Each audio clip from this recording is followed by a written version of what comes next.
창세기 16장 1절로 4절 말씀까지 제가 봉독하겠습니다.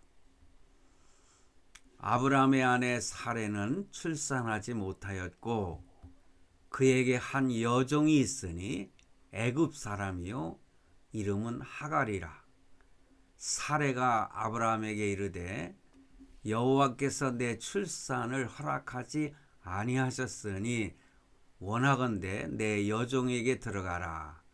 내가 혹 그로 말미암아 자녀를 얻을까 하노라 하매 아브라함이 사레의 말을 들으니라. 아브라함의 아내 사레가 그 여종 애굽 사람 하갈을 데려다가 그 남편 아브라함에게 첩으로 준 때는 아브라함이 가나안 땅에 거주한 지 10년 후였더라. 아브라함이 하갈과 동침하였더니 하갈이 임신함에 그가 자기의 임신함을 알고 그의 여주인을 멸시한지라. 아멘. 오늘 말씀은 창세기 16장 1절로 4절 말씀인데 지난 주일날 사실은 16장 전체를 가지고 한번 말씀을 드렸습니다.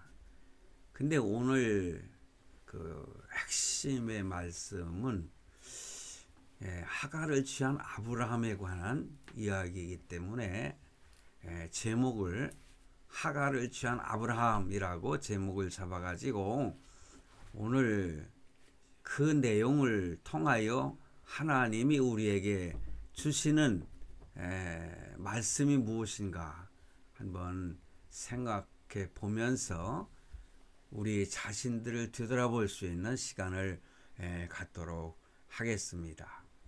여러분, 하갈은 원래 아브라함의 아내가 아니죠. 그 아브라함의 아내는 사레입니다. 지난주일 제가 사레는 사라로 이렇게 이름을 바꿔주셨다 말씀을 드린 바가 있습니다. 그런데 그 사라의 여종이 있었습니다. 그 여종을 갖다가 그 하갈인데 아브라함이 그 취한 것입니다. 그래서 창세기 16장에는 이렇게 아브라함에게 그 아내 사레가 자기의 여종을 방으로 들어 보내가지고 그를 취하게 해서 자기 아들을 얻을까 뭐 이렇게 오늘 말씀 중에 기록하고 있습니다. 아브라함이 이 사라의 말에 흔들린 것입니다. 하나님의 시간을 기다리지 못하고 지난주인가요? 그러니까 하나님의 그 시간을 기다리지 못한 결과에 대해서 말씀을 드리는 바가 있지 않습니까? 그러니 하나님의 시간을 기다리지 못함으로 인해서 오는 결과가 엄청나다는 말씀을 드렸어요. 오늘 본문 말씀에서는 그 애굽의 여종인 그러니까 사레의 여종은 이스라엘 백성이 아니었어요. 그 애굽 여인이었죠. 근데 그 애굽의 여종인 하갈을 취해서 이스마엘을 낳는 장면이 나옵니다. 요즘에 그 이란이라든가 이렇게 그 미국과 대치를 하고 이스라엘과 이란이 굉장히 대치를 하고 있지 않습니까? 천천지 원수로 지내고 있어요. 이스라엘 백성들하고. 이러한 중동의 사태가 일어나고 있는 것을 아브라함 당시에도 문제가 많이 있었습니다만은 내가 지금 말을 어떻게 했는지 모르겠네. 아브라함 그 당시에도 어려움이 많이 있었지만은 수천 년이 흐른 지금에 와서 여러분 일어나고 있는 사건을 보세요. 엄청난 사건이 벌어지고 있잖아요. 이 자칫 잘못하면 그 중동 전쟁으로 인해 가지고 뭐 3차 전쟁이 일어난다. 이런 말들을 하는 그 뭡니까? 많은 그 전쟁에 대한 연구를 하는 사람들이 그렇게 말을 하고 있어요. 그런데 성도 여러분, 그래서 우리는 하나님의 때를 기다릴 줄 알아야 된다. 저는 이 말씀을 꼭 드리고 싶고요. 그 하나님의 때를 기다리지 못함으로 인해서 어찌 보면은 아브라함은요, 의도적으로 그 하가를 취한 것입니다. 뭐 나도 남자지만은요, 그 아브라함에게 아내가 이렇게 그 첩을 들이라고 말을 하니까는 그냥 순순히 그냥 받아들인 거예요. 왜냐? 여러분, 아담이 하나님 앞에 범죄한 것도요, 의도적인 범죄였습니다. 그러므로 인해서 인류에게 큰 재앙이 내려진 것 아니겠어요? 그런데 오늘 아브라함도 보니까 믿음의 조상인 아브라함도 보니까는 이 아브라함도요, 이렇게 의도적으로 애굽의 여종 하가를 취했다. 저는 그렇게 생각을 하거든요.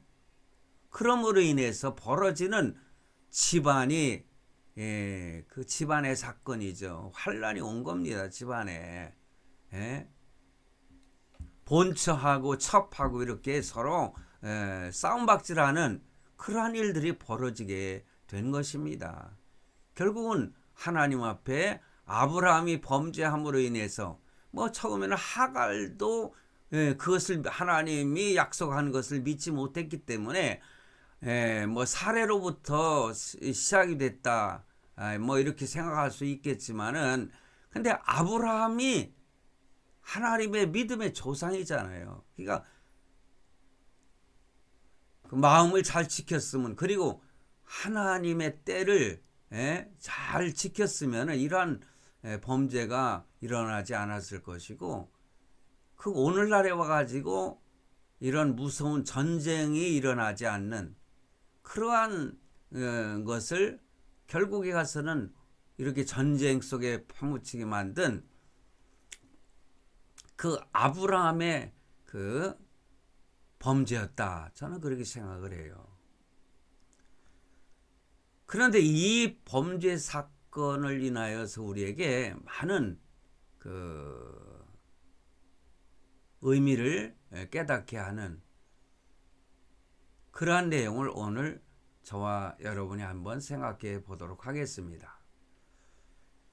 결국은 인간 관계 속에서 일어나는 다양한 죄악의 모습과 죄인을 긍휼히 여기시는 하나님의 은혜가 공존하고 있는 것을 잘 묘사되어 있는 내용의 말씀이 오늘의 말씀이에요.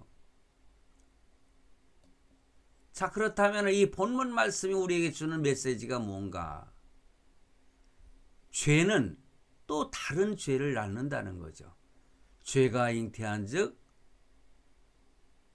그런 말씀이 있잖아요. 죄가 잉태한 즉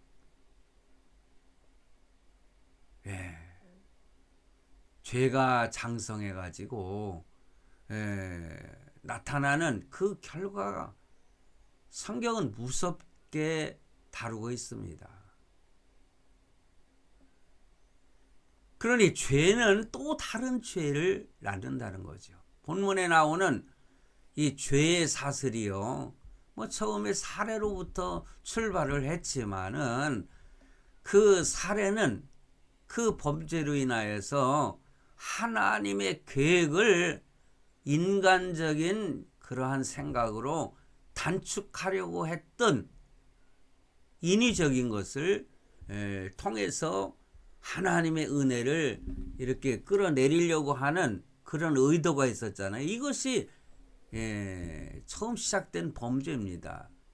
그래서 2절에 사레가 아브라함에게 이르되 여호와께서 나의 생산을 허락지 아니하셨으니 이렇게 말해요. 그때까지 생산을 하나님께서 허락한 것은 아니지만은 허락하지 아니하셨으니 하고 이렇게 단정을 내리는 말씀이 나와요. 원컨대 나의 여종과 동침하라.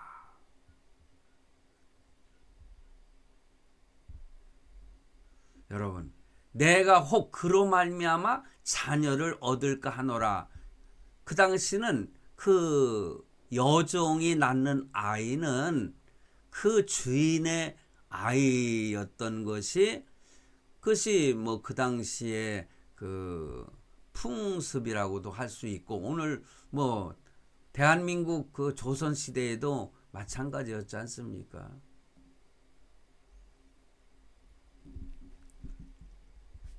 그래서 그 사례가 죄를 지음으로 그 내용이 아브라함의 죄를 이야기하는 그런 내용이 나와요. 사라의 말이 사실 잘못된 것임을 알면서도 분명하게 알면서도 아브라함은 사라의 말을 그대로 따르는 거예요.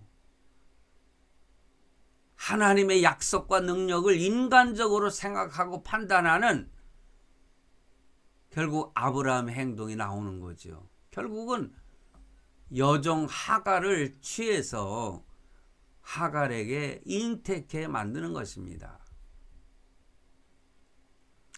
이 부부의 죄는 다시 하갈의 죄로 또 연결이 되잖아요.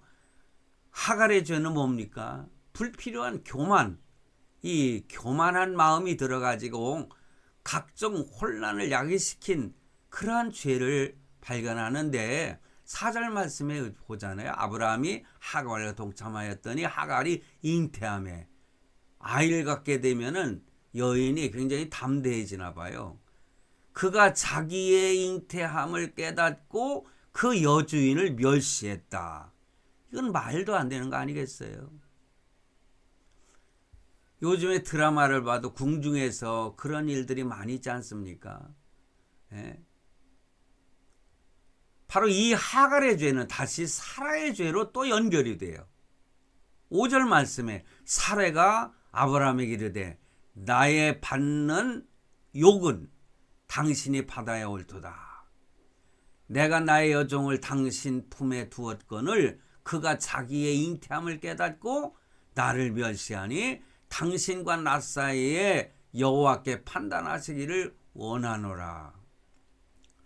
사실은 자기 탓임에도 불구하고 자기 남편 탓으로 돌리는 것입니다. 자기 탓은 하지 아니하고 자신의 잘못을 생각지 아니하고 비난을 하는 거예요. 남편을.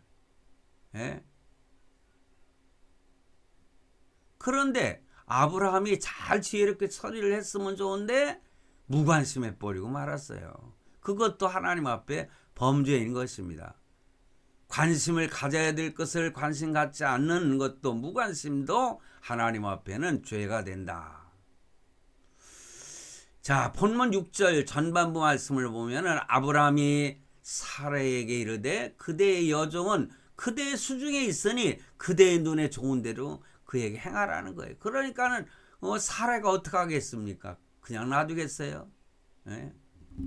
학대를 하기 시작한 거예요. 그러니 또 학대를 받다가 견디지 못해가지고 어떻게 됩니까? 하갈은 도망을 간 겁니다. 도망을 갔어요. 그런데요, 제가 좀 전에도 말씀을 드렸듯이 죄가 있으면서도 하나님의 무서운 심판이 있으면서도 긍휼함이 있거든요. 이스라엘 백성들을 대하는 하나님의 그 역사를 보면은 그 소선지서나 이런 데 보면은 이스라엘이 멸망할 것을 말씀하시면서도 이스라엘 백성들에게 은혜를 베푸는 장면들이 많이 나오거든요.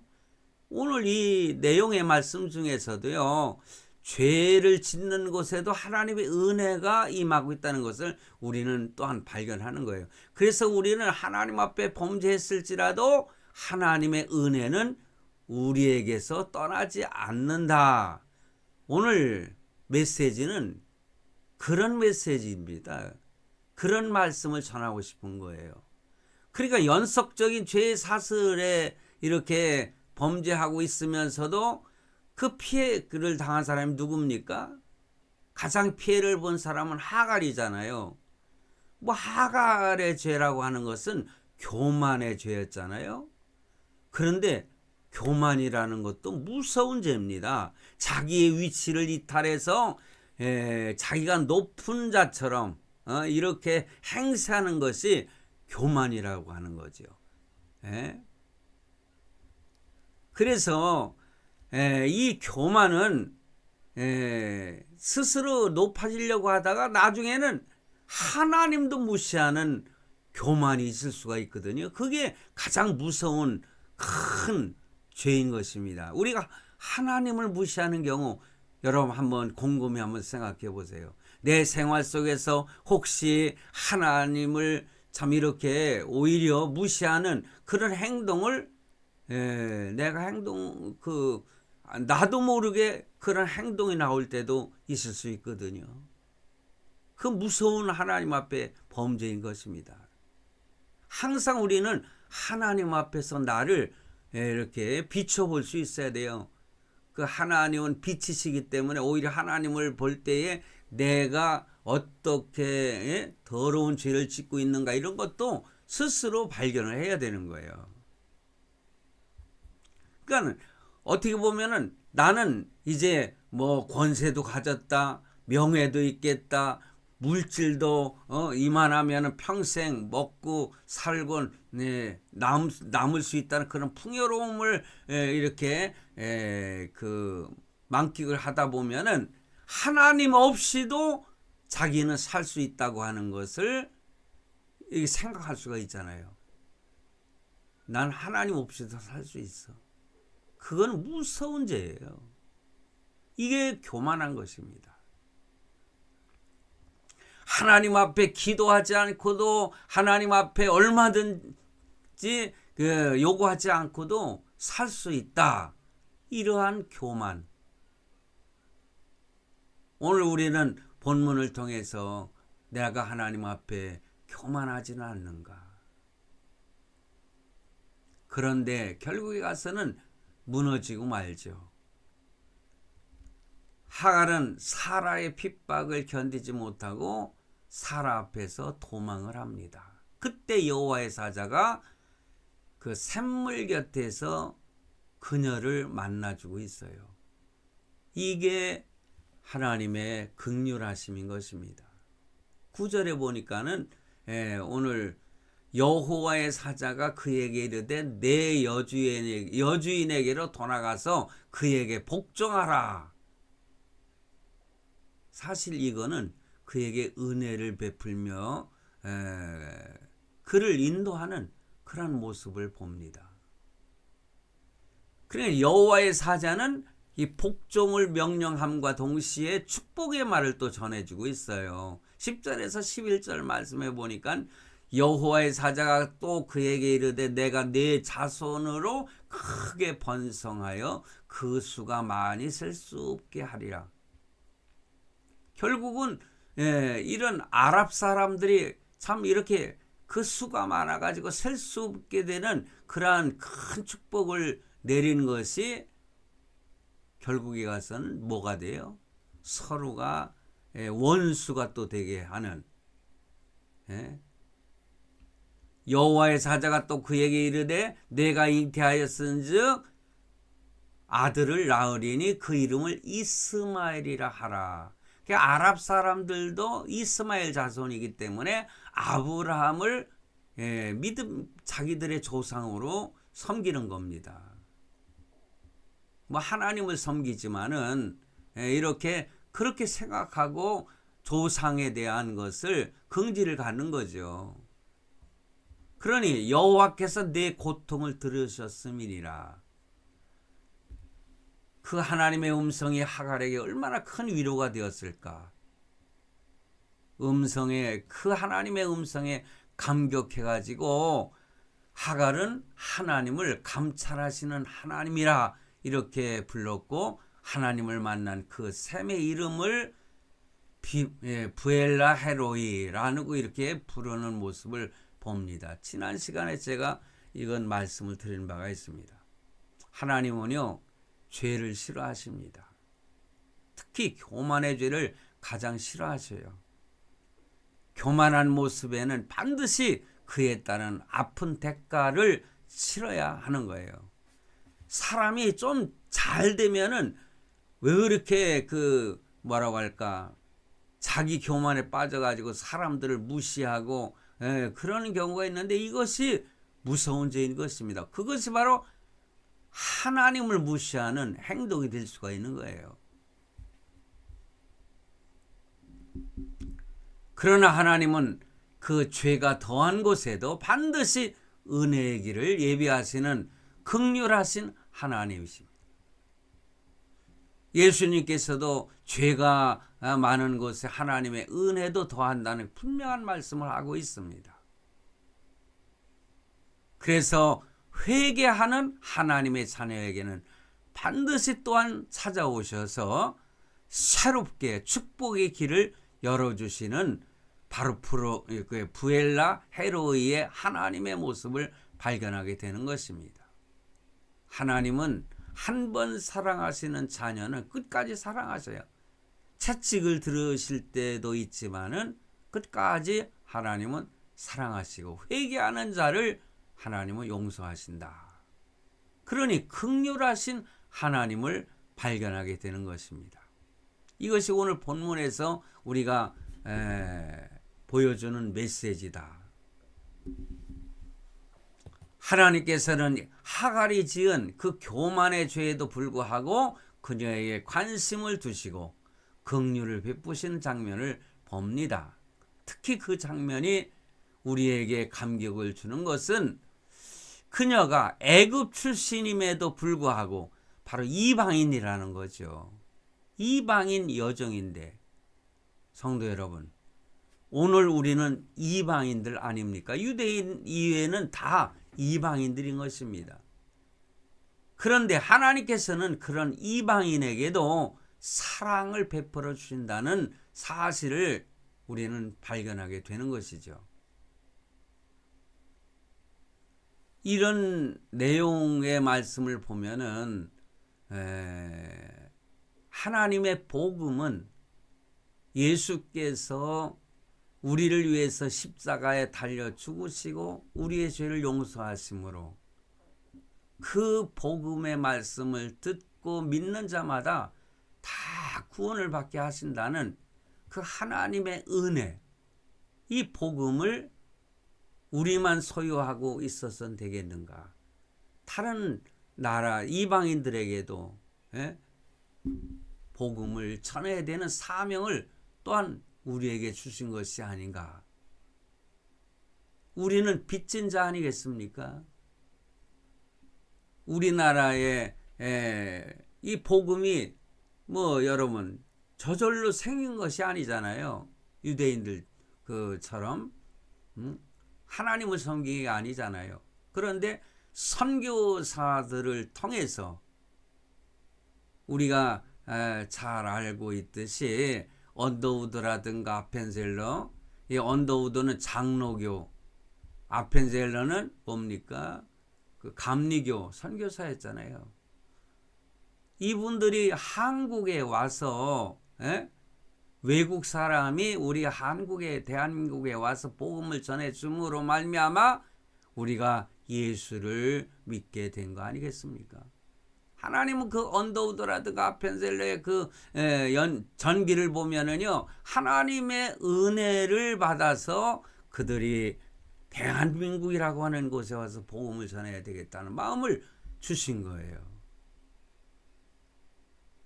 그래서 우리도 은혜를 입은 자들이에요.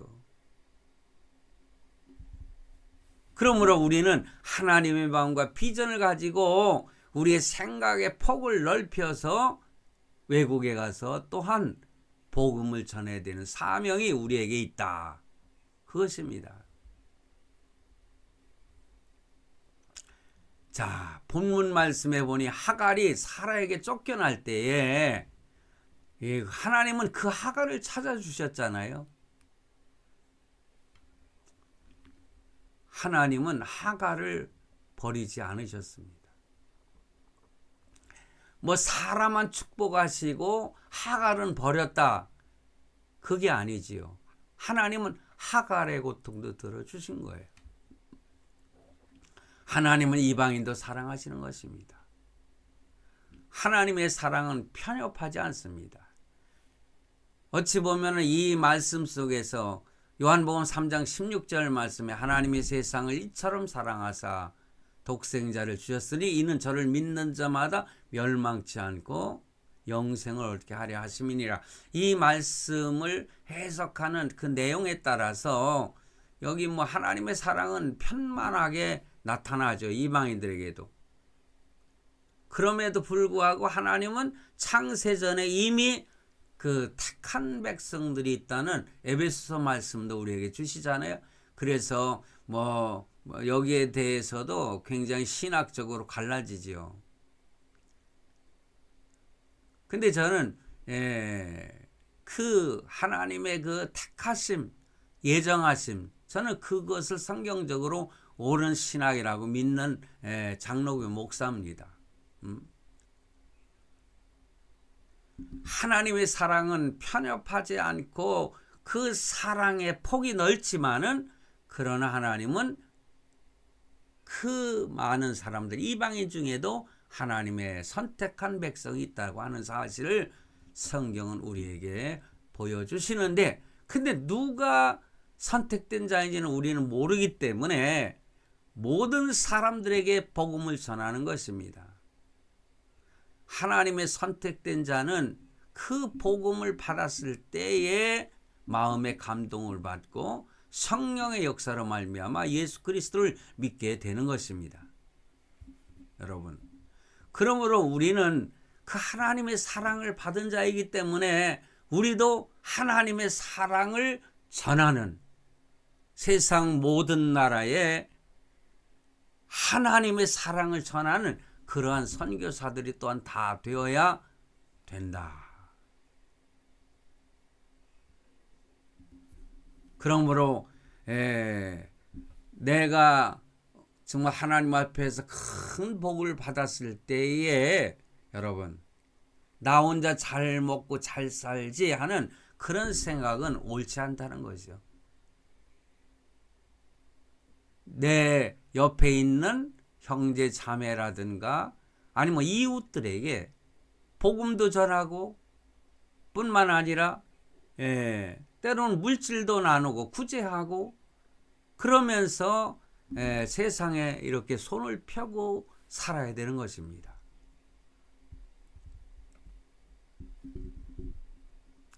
어찌 보면은요, 우리는 사랑을 받기 위해 태어난 사람임에도 불구하고 또 사랑을 주려고 태어난 사람들이다.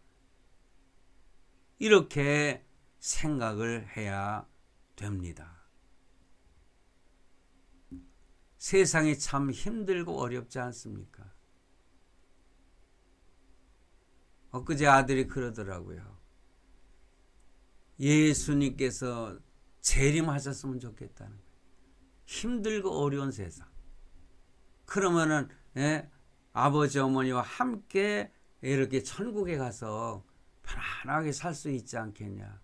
저는 그 말을 들으면서 에이고 참 마음에 많은 그 어려움을 겪고 있다는 것을 느끼게 되니까는 마음이 아프더라고.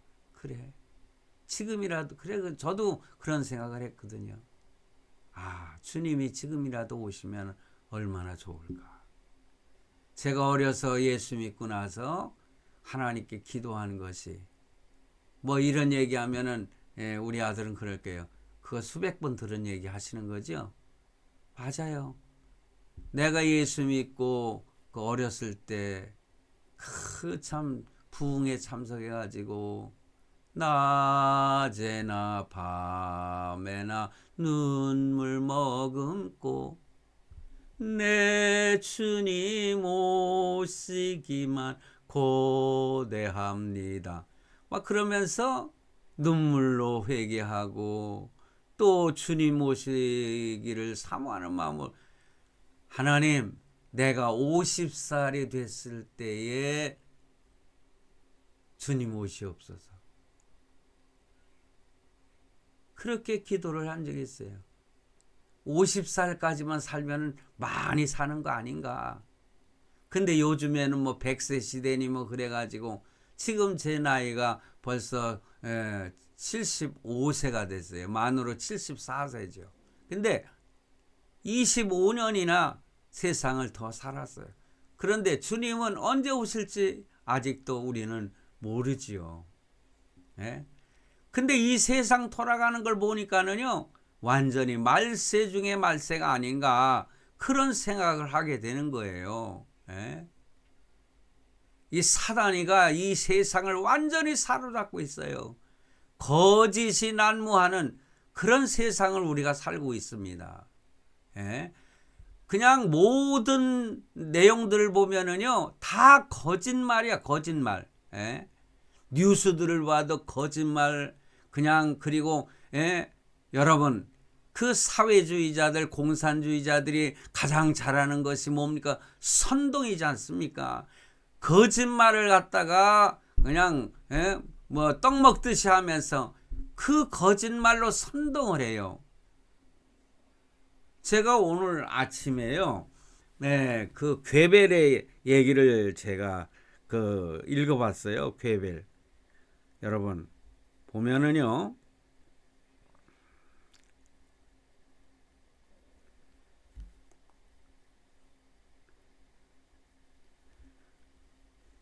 이 괴벨이 하는 말을 제가 이렇게 캡처를 해놨는데요. 선동이라고 하는 것은 문장 한 줄로도 가능하지만 그것을 반박하려면은 수십 장의 문서와 증거가 필요하다. 그리고 그것을 반박하려고 할 때면 사람들은 이미 선동당해 있다. 이게 그 괴벨스가 한 말입니다. 이게 공산주의를 갖다가 그 공산주의자들은 선동의 참 기술을 가지고 있는 사람들 있잖아요. 그 중에서 이 괴벨스가 그렇게 선동을 해, 거짓말로. 거짓말을 자꾸 하다 보면 그게 진짜인 줄로 잘못 착각한다는 거죠. 예? 문장 한 줄로 선동을 한다는 거예요. 거짓말을 한다는 거예요. 그런데 그걸 반박하려면 수십 장의 문서와 증거가 필요하기 때문에 너무나 힘들다는 거죠. 근데 그것을 반박하려고 할 때쯤 되면 사람들은 이미 선동되어 있다. 요즘에 그 거짓말쟁이들이 얼마나 판을 치는지 몰라요. 그런데 거짓의 아비가 누굽니까? 사단입니다. 사단. 이 사단이 편만에 있어요. 과거보다도 지금은 그 더 편만에 있어요. 그러니 세상 살기가 너무나 힘들고 어느 것이 진짜인지 가짜인지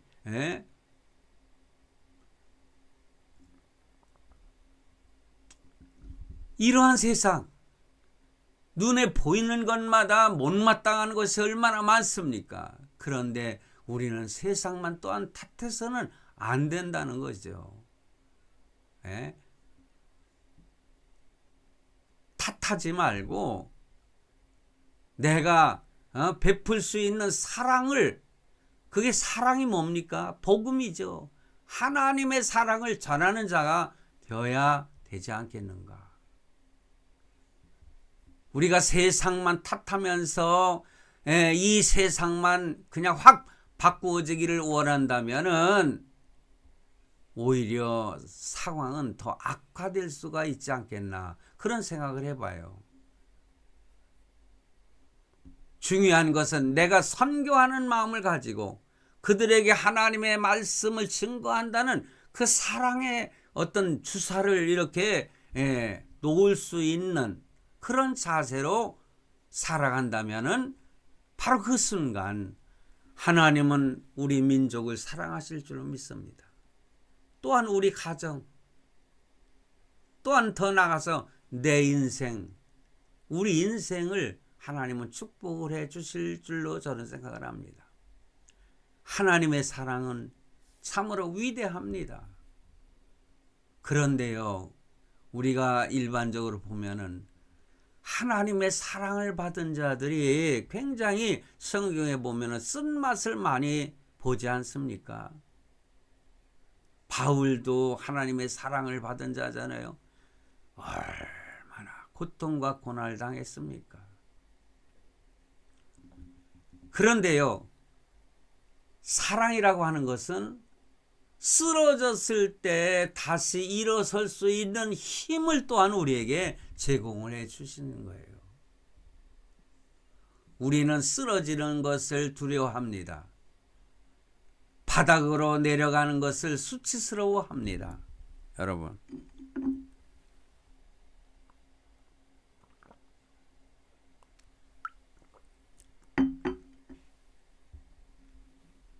그러나 하나님이 쓰신 사람들, 그런 인물들을 보면은 한결같이 바닥을 경험한 쓴맛을 본 사람들 아니겠습니까?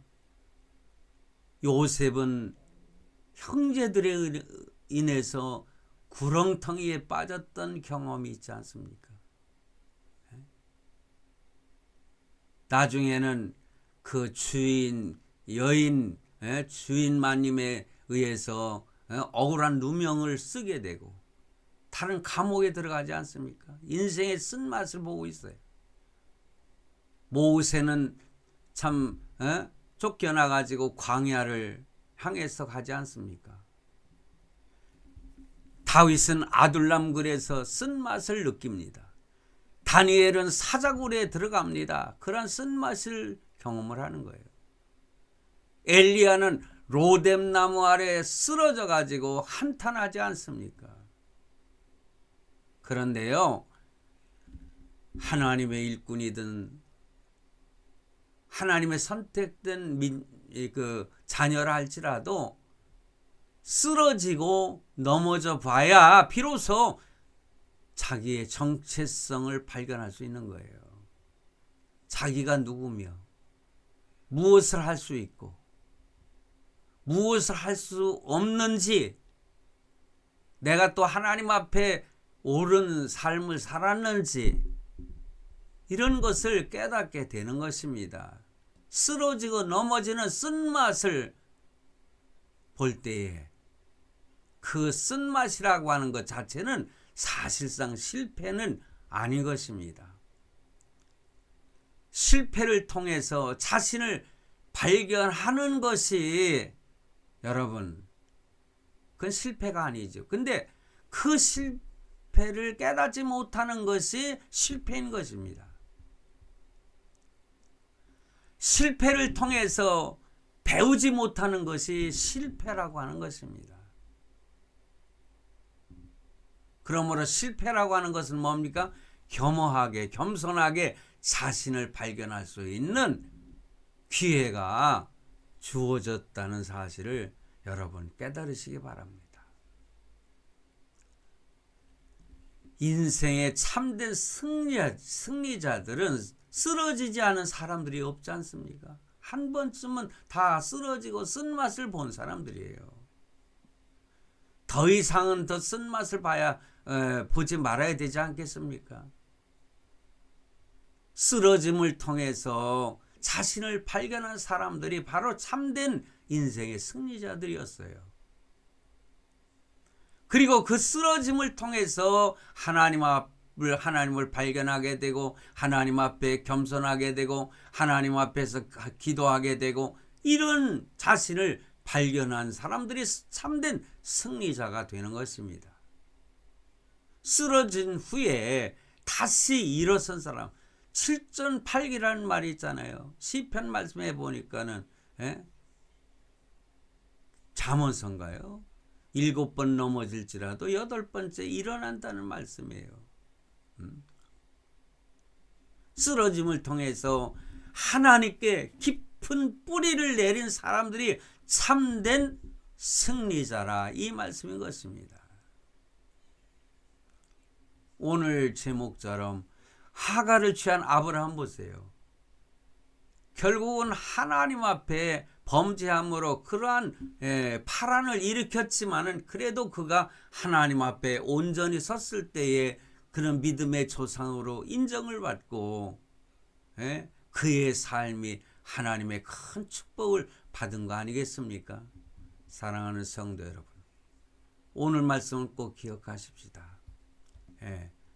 죄는 죄를 낳는다고 했지 않습니까? 그러나 그 많은 죄 가운데도 하나님의 긍휼하심이 있다고 하는 걸 꼭 잊지 마시고, 내가 어떤 처지에 놓였을지라도 하나님 앞에 그 긍휼하심을 사모하면서 기도하고 회개할 때 하나님은 새롭게 은혜를 베풀어 주셔서 내가 받은 은혜를 다른 사람들 앞에 더 풍성히 나눠주며 살 수 있는 하나님의 사람으로 세워주신다고 하는 것을 믿으시고, 오늘도 내일도 여러분의 미래를 하나님이 축복하시기를 주님의 이름으로 축원합니다.